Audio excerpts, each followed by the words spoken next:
mga ka-trending, welcome back to ZK Trend.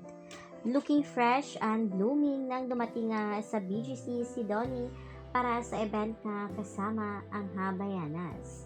Tinumbog si Donnie Pangilinan ng kanyang mga taga-suporta at syempre taga-suporta rin ng Don Bell.